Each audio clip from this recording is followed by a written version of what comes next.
दोस्तों नमस्कार, मेरा नाम है डॉक्टर के पांडे और आपका इस चैनल पे बहुत बहुत स्वागत है। दोस्तों आज हम आपसे बात करेंगे एक पर्टिकुलर सिम्टम के बारे में जो कि अक्सर देखने को आता है। वो सिम्टम ये है कि आपने कई बार देखा होगा कि कुछ ऐसे पेशेंट होते हैं जिनकी बड़ी तकलीफ़ होती है, जो बड़ी तकलीफ़ में होते हैं, बावजूद उनसे अगर आप पूछे कि कैसी तबीयत है आपकी, तो बोलते हैं कि बढ़िया हूँ, अच्छा हूँ। मतलब वो तकलीफ़ होने के बावजूद भी अपने आप को ये फील नहीं कराना चाहते हैं कि उनके अंदर कोई तकलीफ़ है। तो दोस्तों ये जो सिम्टम है ये बेसिकली एक मेंटल सिम्टम होता है। अगर आप इसको सही से समझ जाएं, इसमें किस किस दवाओं का इस्तेमाल होता है, अगर आप वो जान जाएं तो आपका बड़ा आसान हो जाता है उस पर्टिकुलर बीमारी की मेडिसिन को फाइंड आउट करना। तो आज हम इसी के बारे में आपसे बात करेंगे। तो आइए दोस्तों शुरू करते हैं। हम बात शुरू करें उसके पहले मैं आपसे ज़रूर कहना चाहूँगा कि अगर आप इस चैनल पे नए हैं, पहली बार आ रहे हैं, तो इस चैनल को सब्सक्राइब ज़रूर करें। और अगर आपको ये वीडियो अच्छा लगे तो आप कमेंट करके ज़रूर बताइएगा और लाइक ज़रूर करिएगा। और आपको लगता है कि और भी लोगों के काम आएगी तो शेयर जरूर करिए। जब भी पेशेंट ये कहे कि नहीं हाँ मैं ठीक हूँ, अच्छा हूँ, मुझे कोई तकलीफ़ नहीं, बावजूद उसके बड़ी विषम कंडीशन होती है, विषम परिस्थिति होती है, बीमारी भयंकर होती है, बावजूद उसके, तो वहाँ पर कुछ ऐसी मेडिसिन जो कि बहुत अच्छा काम करती हैं। पहली मेडिसिन है आर्निका। आपने अक्सर देखा होगा कि आर्निका एक ऐसी मेडिसिन है जो कि बहुत ज़्यादा यूज़फुल होती है ऐसी कंडीशन में जबकि पेशेंट को तकलीफ़ होने के बावजूद भी पेशेंट ये कहे कि डॉक्टर साहब, या किसी सामने वाले बंदे से कोई अगर पूछने आ रहा है या कोई अटेंडेंस पूछ रहा है या कोई आस पड़ोस के लोग पूछ रहे हैं, रिश्तेदार पूछ रहे हैं कैसे हो, तो बोलता है कि मैं ठीक हूँ, कोई दिक्कत नहीं है, अच्छा हूँ मैं। तो ऐसे पेशेंट के लिए आर्निका बहुत ही बढ़िया मेडिसिन है। लेकिन आर्निका के साथ में एक सिम्टम को आपको ज़रूर ध्यान देना है कि आर्निका का जो पेशेंट होता है उसको तकलीफ़ होती है। मान लीजिए सपोज पेन है शरीर में, क्योंकि आर्निका के अंदर आपको पता है सोरनेस होती है, पेन होता है, जैसे लग रहा है किसी चीज़ से पीट दिया गया हो, इस तरह का पेन होता है। तो उसके साथ साथ में एक चीज़ और होता है कि जब भी आप उसको टच करने की कोशिश करेंगे, उसको छूने की कोशिश करेंगे, तो दूर से ही आपका हाथ पकड़ लेगा कि छू ना पाएँ आप। बावजूद ये बोलता ज़रूर है कि नहीं हाँ मुझे कोई दिक्कत नहीं है कि आप उसको छूइए मत। क्यों? क्योंकि पेन तो अंदर है, दर्द तो अंदर है, वो बर्दाश्त नहीं कर सकता। तो वैसी कंडीशन में अगर ये सिम्टम आपको मिलता है कि आपको पेशेंट छूने ना दे और ये भी बोले कि नहीं हाँ मैं ठीक हूँ, कोई दिक्कत नहीं है, तो आर्निका पक्की दवा है। ठीक है, आपको वो सिम्टम बता रहा हूँ जो आपको जल्दी नहीं सुनने को मिलेगा। ठीक है, दूसरी दवा है दोस्तों एपिस्मेल। एपिस्मेल का पेशेंट भी ऐसी कंडीशन होती है कि ऐसी एपिस्मेल को कोई अगर तकलीफ़ होती है उसको, तो वो हमेशा यही कहता है कि नहीं हाँ मैं ठीक हूँ। नंबर 1 ग्रेड पे आती है आर्निका, सेकंड ग्रेड पे है एपिस्मेल। तो एपिस्मेल की कंडीशन भी वही होती है, अच्छा बोलता है। लेकिन एपिस्मेल का मेन फीचर क्या होता है? उसका मेन फीचर होता है स्टिंगिंग बर्निंग पेन, डंक मारने वाला, चुभने वाला उस तरह का दर्द, जैसे डंक मारती है ना मधुमक्खी से बनी हुई दवा है एपिस्मेल, तो वैसा ही दर्द होता है। और वैसे उसके साथ में जब डंक मारने वाला दर्द, साथ में सूजन हो, दबाने पे दब जाए, पेशेंट को प्यास न लगे, ये सारे सिम्टम हैं एपिस्मेल के। सिर्फ एक कंडीशन में पेशेंट को प्यास लगती है एपिस्मेल के, जब फीवर की कंडीशन होती है, फीवर में चिल की कंडीशन होती है, ठंड लगती है, कपकपी होती है, और स्पेशली दिन में 3 बजे अगर ये कंडीशन होती है और उस समय उसको प्यास लगती है।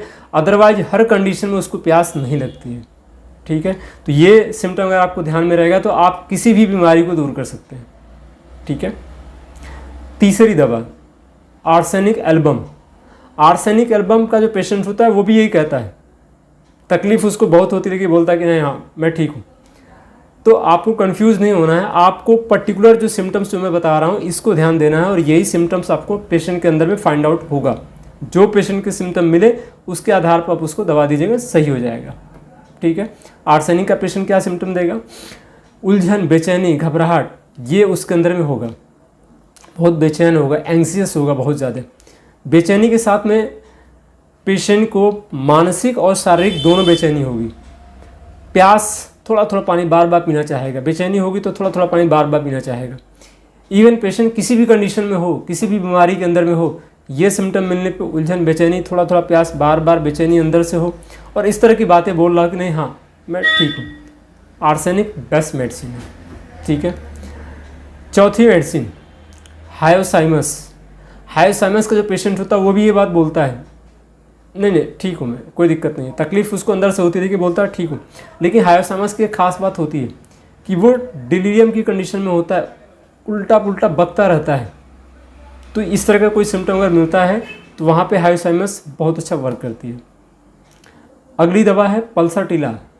पल्साटिला का जो पेशेंट होता है उसके अंदर भी ये चीज़ होती है, तकलीफ़ में पेशेंट होता है, बावजूद उसको बोलता है नहीं हाँ ठीक हूँ।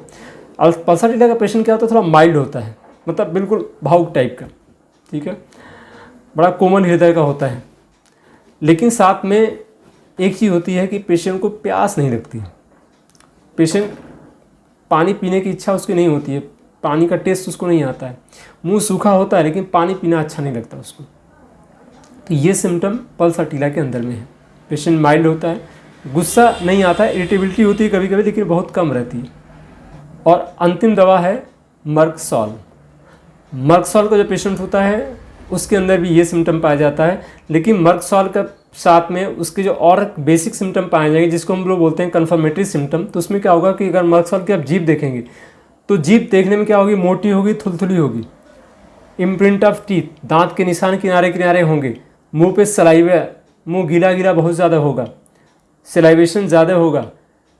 मुंह गीला गीला है लेकिन प्यास उसके बावजूद खूब ज़्यादा लगती है। एक कंडीशन होती है कि पेशेंट को मुंह सूखा होता है, प्यास लगती है, लेकिन इसका उल्टा होता है, मुंह अंदर से अच्छे से गीला होता है, बावजूद उसको अच्छे से प्यास भी लगती है।